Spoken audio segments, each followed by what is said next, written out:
여러분은 백제의 마지막 왕, 의자왕을 어떻게 기억하시나요? 아마 많은 분들이 삼천궁녀를 거느리고 방탕한 생활을 즐기다 나라를 망친 왕으로 알고 계실 겁니다. 하지만 과연 그것이 의자왕의 전부일까요? 역사는 언제나 승자의 기록으로 남아 패자의 이야기는 종종 왜곡되거나 축소되기 마련입니다. 그렇다면 우리가 오랫동안 진실이라고 믿어왔던 의자왕의 모습은 신라와 당나라라는 승자의 시각으로 채색된 것은 아닐까요? 백제 멸망이라는 거대한 비극의 그림자 뒤에 가려진 한때 백제의 영광을 되찾으려 고군분투했던 마지막 승부사 의자왕의 진짜 이야기를 오늘 이 자리에서 파헤쳐 보고자 합니다. 삼천궁녀 설화의 허상과 그 이면에 숨겨진 진실, 그가 꿈꿨던 강대국 백제의 웅대한 비전, 그리고 그 꿈을 이루기 위해 치열하게 고뇌하고 분투했던 한 인간의 비극적인 운명까지 지금부터 의자왕의 숨겨진 진실을 찾아 떠나는 흥미진진한 역사 탐험을 시작해 보겠습니다. 이 이야기가 여러분의 역사인식을 한층 더 깊고 풍부하게 만들기를 기대합니다. 우리가 의자왕에 대해 가지고 있는 가장 강력하고도 고정적인 이미지는 단연 삼천궁녀일 것입니다. 백마강의 낙화암에서 삼천궁녀가 꽃잎처럼 떨어져 죽었다는 비극적인 이야기는 백제 멸망의 상징이자 의자왕이 얼마나 무능하고 향락에 빠진 군주였는지를 보여주는 결정적인 증거처럼 여겨져 왔습니다. 하지만 이 삼천궁녀 이야기의 역사적 근거가 극히 희박하다는 사실을 여러분은 알고 계셨나요? 삼천이라는 숫자는 고대부터 매우 많다는 의미를 내포하는 과장된 수사였을 가능성이 매우 큽니다. 당시 백제의 왕궁 규모나 수도 사비성의 전체 인구, 그리고 궁녀를 유지하는 데 드는 막대한 비용과 인력을 고려했을 때 3,000명의 궁녀를 실제로 거느리고 관리하는 것은 현실적으로 상상하기 어려운 일이었습니다. 역사학자들은 이 이야기가 주로 조선시대에 들어서면서 문학적인 상상력과 도덕적 교훈을 부여하기 위해 덧붙여지고 과장되면서 널리 퍼지게 되었다고 분석합니다. 어쩌면 삼천궁녀 이야기는 의자왕 개인의 문란함을 비난하기 위함이 아니라 백제 멸망이라는 국가적 비극의 처참함과 그 속에서 희생된 수많은 백성의 슬픔을 극적으로 표현하기 위해 만들어진 은유적인 장치였을지도 모릅니다. 즉, 이는 백제라는 나라의 처참한 최후를 극적인 서사로 전환하여 후대 사람들에게 강렬한 인상을 남기려는 의도에서 비롯된 것일 수 있다는 것입니다.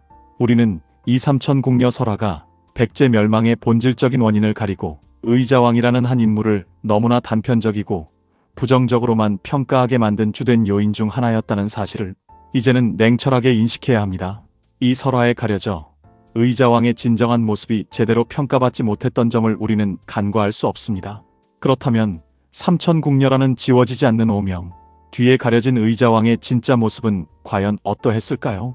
그는 정말로 무능하고 향락에만 빠져 나라를 망친 암군이었을까요? 역사 기록을 좀 더 자세하고 면밀하게 들여다보면 의자왕은 오히려 즉위 초기에 매우 공격적이고 유능한 군주로서의 면모를 유감없이 보여주었습니다.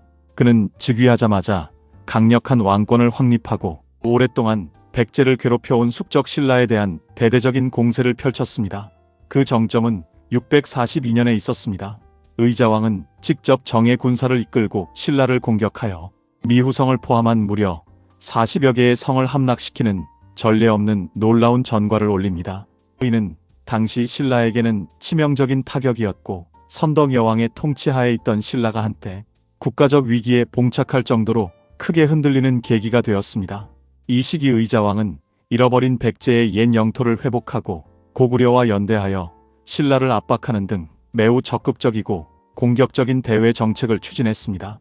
이러한 일련의 군사적 성공들은 의자왕이 단순한 향락주의자나 무능한 왕이 아니었음을 분명하게 증명합니다. 그는 강력한 카리스마와 뛰어난 군사적 재능을 지닌 정복군주로서 백제의 중흥을 꿈꾸며 신라와의 오랜 패권 경쟁에서 다시금 우위를 점하려 했던 것입니다. 이처럼 그는 즉위 초부터 강력한 리더십을 발휘하며 백제의 제도약을 위한 발판을 마련하고자 했습니다. 의자왕의 능력은 비단 군사적인 면모에만 국한되지 않았습니다. 그는 재위 기간 동안 국내 정치에도 깊은 관심을 기울였으며 백제 내부의 안정과 왕권 강화를 위해 노력했습니다. 즉위 초 강력한 왕권을 확립하기 위해 귀족 세력을 숙청하고 중앙집권 체제를 강화하려는 시도를 했습니다. 이는 왕권이 약화되고 귀족들의 권력이 강해지던 당시 백제의 상황을 타개하고 국가의 기강을 바로잡기 위한 필수적인 조치였습니다.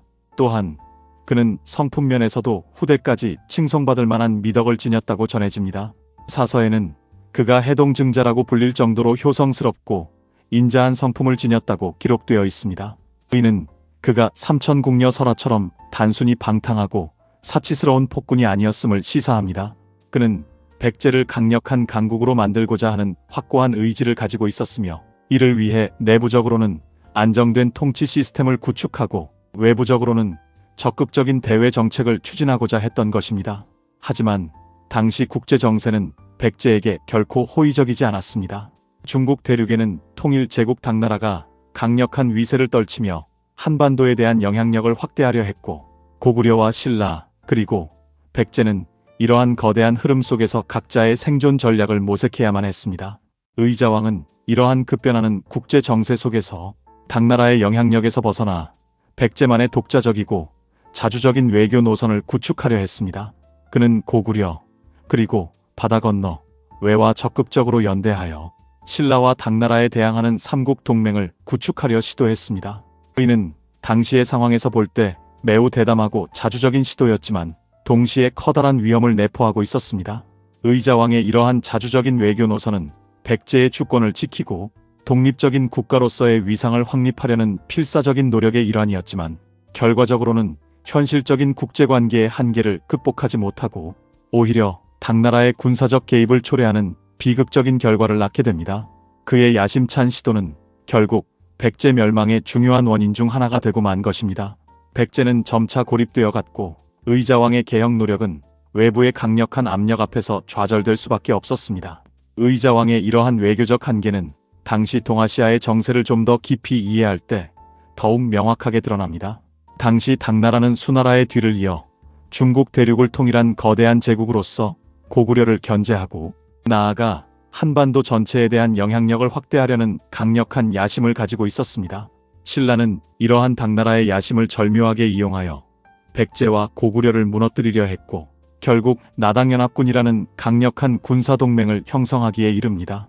의자왕은 이러한 급박한 국제정세의 흐름을 읽고 고구려 그리고 바다 건너 일본 외을 끌어들여 당나라와 신라에 맞서는 국제적 공조체제를 구축하려 했지만 나당연합군의 강력한 군사력 앞에서는 역부족이었습니다. 백제의 입장에서는 이미 기울어진 운동장과 같은 상황이었습니다. 660년 백제는 나당연합군의 대대적인 침공을 받게 됩니다. 황산벌 전투에서 백제의 충신 계백, 장군이 이끄는 5천 결사대는 신라의 5만 대군에 맞서 목숨을 걸고 장렬히 싸웠지만 결국 수정 열세와 전력의 한계를 극복하지 못하고 패배하고 말았습니다. 이는 백제 멸망에 돌이킬 수 없는 서막을 알리는 비극적인 사건이었습니다. 이어 나당연합군은 백제의 수도 사비성지금에 부여를 함락했고 의자왕은 결국 항복하게 됩니다. 그는 당나라로 끌려가 그곳에서 쓸쓸하고 비참한 최후를 맞이합니다. 그의 꿈과 희망은 결국 좌절되고 말았습니다. 의자왕은 자주적인 국가를 꿈꾸며 강대국 당나라의 권위에 정면으로 도전했지만 거대한 국제정세의 흐름과 주변 강대국들의 이해관계를 거스를 수는 없었습니다. 그는 어쩌면 당나라의 한반도 지배, 야욕이라는 거대한 수레바퀴에 깔려버린 비극적인 희생양이었다고 해석할 수도 있습니다. 동아시아 3국의 복잡한 역학관계 속에서 한반도의 세력을 하나로 묶으려는 당나라의 거대한 야망 앞에서 백제의 자주적인 외교 노선은 처절하게 좌절될 수밖에 없었던 것입니다. 그의 실패는 개인의 역량 부족이라기보다는 시대적 한계와 외부의 압력이라는 거대한 장벽 앞에서 한없이 무력했던 한 왕의 비극적인 초상이라 할 수 있습니다. 이제 우리는 의자왕을 단순히 삼천궁녀 이야기의 주인공으로만 치부할 것이 아니라 급변하는 국제정세 속에서 백제의 생존을 위해 필사적으로 고군분투했던 한 왕의 인간적인 고뇌와 비극적인 운명을 보다 깊이 이해해야 합니다. 그는 즉위 초반의 눈부신 성공에도 불구하고 결국 나라의 멸망을 막지 못한 비운의 군주입니다. 하지만 그의 실패는 단순한 개인의 무능함에서 비롯된 것이라기보다는 당시의 시대적 한계와 국제정세의 냉혹함 그리고 주변 강대국들의 압력 속에서 불가피하게 발생한 결과였다고 보는 시각이 훨씬 더 설득력이 있습니다. 의자왕의 이야기는 우리에게 역사를 단편적이고 흑백 논리로만 보지 않고 다양한 관점에서 입체적으로 이해하려는 노력이 얼마나 중요한지를 깨닫게 합니다. 승자의 기록에 가려진 패자의 이야기를 통해 우리는 역사의 진실에 한 걸음 더 가까이 다가갈 수 있을 것입니다. 의자왕은 백제의 마지막 불꽃을 지피려 했던 치열한 승부사였고, 그 노력에도 불구하고 멸망을 막지 못했던 비극적인 영웅이었을지도 모릅니다. 그의 삶은 역사의 아이러니와 인간의 한계를 동시에 보여주는 드라마틱한 서사라고 할 수 있습니다. 이러한 의자왕에 대한 현대적인 재평가는 단순히 그 개인의 명예를 회복하는 것을 넘어 백제라는 찬란했던 고대 왕국의 역사적 위상과 그 시대를 살았던 백제인들의 삶을 이해하는데 매우 중요한 역할을 합니다. 삼천궁녀 설화는 이제 단순히 의자왕의 문란함을 상징하는 이야기가 아니라 백제 멸망의 거대한 비극성을 상징적으로 보여주는 이야기로 재해석될 수 있습니다. 그것은 의자왕 개인의 향락을 상징하기보다는 백성의 입장에서 본 국가의 멸망이 가져온 극심한 고통과 희생, 그리고 나라를 잃은 슬픔과 비탄을 은유적으로 표현하는 장치로 활용될 수 있습니다. 만약 삼천궁녀가 실제로 존재했다면 그들은 의자왕의 쾌락을 위해 존재했던 것이 아니라 백제의 멸망이라는 거대한 비극 속에서 아무런 죄 없이 희생된 수많은 이름 없는 백성들의 대표였을 것입니다. 따라서 삼천궁녀 설화를 단순히 의자왕의 부정적인 이미지를 강화하는 도구로만 활용할 것이 아니라 백제 멸망의 아픔과 그 시대에 살았던 사람들의 비극적인 운명을 성찰하고 공감하는 중요한 계기로 삼아야 합니다. 이 설화를 통해 우리는 역사의 비극이 개인에게 얼마나 큰 영향을 미치는지 다시금 생각해 볼 수 있습니다. 백제의 시각에서 의자왕과 백제의 멸망을 조명하는 것은 역사를 더욱 풍부하고 입체적으로 만듭니다. 우리는 오랫동안 신라 중심적인 역사 서술에 익숙해져 왔으며 고구려와 백제의 역사는 상대적으로 소홀하게 다루어져 왔습니다. 하지만 백제의 입장에서 역사를 바라볼 때 의자왕의 복잡한 선택과 행동이 어떤 역사적 의미를 가졌는지, 백제인들이 어떤 마음으로 나라의 운명을 지켜보았는지 더욱 깊이 있고 생생하게 이해할 수 있습니다. 예를 들어 의자왕이 당나라라는 초강대국에 맞서 자주적인 외교 노선을 추구했던 것은 단순히 오만이나 현실 감각 부족이 아니라 백제라는 독립국가의 자존심을 지키고 백성들의 안녕을 수호하려는 강력한 의지였을 것입니다. 그 과정에서 발생한 외교적 실책이나 군사적 패배는 당시의 복잡한 국제, 정세와 백제의 국력이라는 한계 속에서 불가피하게 발생한 결과였을 수도 있습니다. 우리는 의자왕의 삶과 죽음을 통해 한 국가의 흥망성쇠가 얼마나 복합적이고 다층적인 요소들에 의해 결정되는지를 다시 한번 깨닫게 됩니다. 그의 이야기는 단편적인 평가를 넘어선 깊은 성찰을 요구합니다. 물론 의자왕의 재평가가 모든 역사적 사실을 자의적으로 뒤집거나 미화하는 것은 아닙니다. 그에게도 분명 과오가 있었을 것이고 그의 통치 후반기에 통치력의 약화나 판단, 착오가 있었을 가능성도 충분히 배제할 수 없습니다. 중요한 것은 그를 한 가지 고정되고 편향된 이미지로만 단정 짓지 않고 주어진 역사 기록과 시대적 상황을 바탕으로 다양한 측면에서 그의 생애와 업적을 조명하려는 균형 잡힌 노력입니다. 기록의 한계 속에서 우리는 역사학적 상상력을 동원하여 당시 백제, 유민들의 관점에서 역사를 상상해보는 것도 중요합니다. 백제가 멸망한 후 수많은 백제인들은 어떤 삶을 살았을까요? 그들은 의자왕을 어떤 왕으로 기억하며 평가했을까요? 이러한 질문들을 통해 우리는 역사를 단순한 과거의 사실, 나열이 아닌 현재를 이해하고 미래를 통찰하는 중요한 지표로 활용할 수 있습니다. 과거를 통해 현재를 비춰보고 미래를 위한 교훈을 얻는 것이 역사 공부의 진정한 의미일 것입니다. 의자왕의 이야기는 오늘날 우리에게도 많은 시사점을 던져줍니다. 급변하는 국제 정세 속에서 한 국가가 어떻게 효과적인 생존 전략을 세워야 하는지, 강대국들 사이에서 자주성을 지키고 국익을 수호하는 것이 얼마나 어렵고 복잡한 일인지 등을 되돌아보게 합니다. 또한 특정 인물이나 역사적 사건을 너무 단편적이거나 감정적으로만 판단하는 것이 얼마나 위험하며 오해를 불러일으킬 수 있는지도 일깨워줍니다. 역사는 항상 다양한 해석의 여지를 남기고 있으며 우리는 끊임없이 질문하고 탐구하며 비판적으로 사고하는 자세를 가져야 합니다. 의자왕은 단순한 패자가 아니라 백제라는 나라의 마지막 불꽃을 온몸으로 태우려 했던 치열한 승부사였습니다. 그의 비극적인 삶과 운명은 우리에게 깊은 역사적 통찰과 동시에 인간적인 공감을 선사하며 역사의 복합성에 대한 이해를 높여줍니다.